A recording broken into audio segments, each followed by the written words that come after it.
Hi, it's Sam McKay here, Firebikes.com. Today I'm going to talk a little bit about a group that was formed by a gentleman named Devin Smith, kind of close to me in Saskatchewan here in Saskatoon. I was into BMX quite a bit, and when I came out with one of the first Firebikes cruisers, I was posting on a BMX forum, and Devin was on there and saw what I posted and said, this is cool. I'm into this stuff. And he formed a little group. And this group, he started out, and it's the earliest chat forum, basically, platform of custom bikes where we discussed. And I'm going to go over today and talk about some of the people that were on that forum in the early 2000s. And you guys can maybe look them up. Maybe you can find some history on them, find some old bikes they made or such. But here's the logo of the group, Custom Cruisers.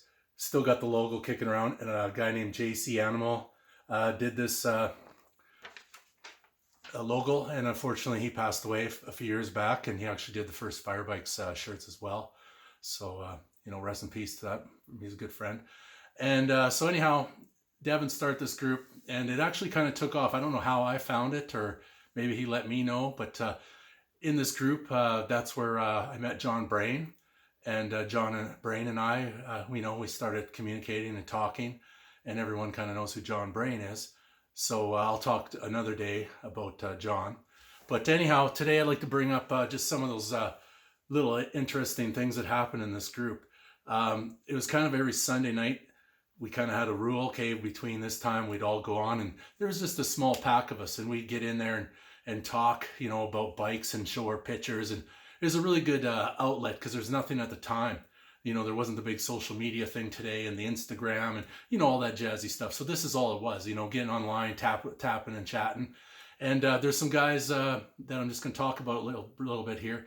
We had this crazy Hawaiian guy from Maui at the time. I think he's in the US now. His name was Marty Eden, and he had Eden choppers. And this guy was quite the character, kind of controversial, but real innovator, really nice designs and flowing designs. But the funny thing is, all his bikes were made of conduit, so they weren't rideable. But Marty came out with these crazy ideas and styles, and still today you look at some like, wow, just out of the box. And actually had the privilege of owning a couple of his pieces of art. I still have one today, and I kind of treasure it. And Marty's still kicking around here and there, and the crazy Hawaiian, and maybe Google Eden choppers, see if you can find some stuff, because he always had some hot chicks and stuff posting his bikes at the beach, right? So, because that's where he was at the time, was Maui. Total innovator, and a guy that, you should be thinking about, and crazy man, wild man, right? It's awesome. So anyway, like I said, we'd all have a group, and, I'm going to carry on to another gentleman here. Sorry to be a little fast, but I don't want to bore you guys to death. I'm going to talk about this guy named Dan Morgan. He started a bike company called Ride Customs.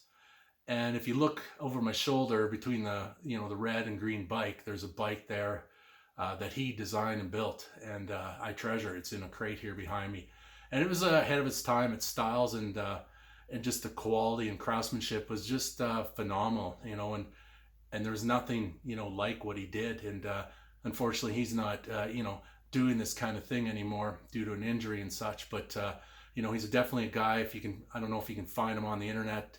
I Ride Customs, but another guy that made some nice bikes that you should look up and see what he did. And one day I'll get some close-ups of this bike just to see the detail. And there's like a circuit board in it, and it's out of this world. And I got it like that in the crate, and I can never take it out.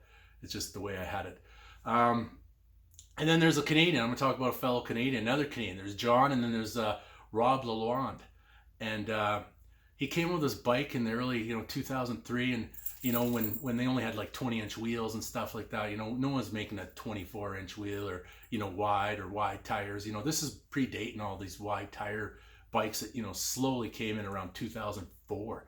But he had a bike called the Ferrari bike, and it was just phenomenal.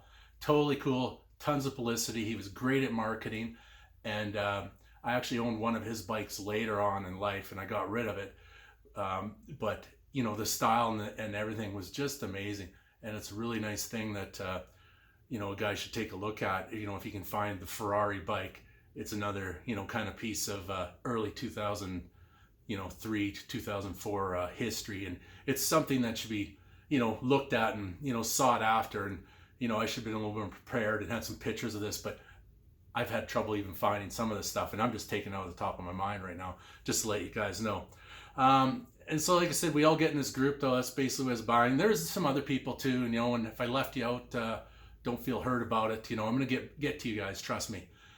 Just doing a little here, a little there, but we get in this group and we talk, and it's just an outlet, and share ideas, and and things like that. And there's some other gentlemen there from overseas that was on the group too, and from the chopperdome, Ralph, and he brought in the lowrider bikers over into Europe in the early 2000s, and he was quite the character, fun guy to ride with and hang out with, and I'll have a story about the first time I kind of met him as well, and that was a little bit later on in the early 2000s that I finally sat face to face and met the gentleman.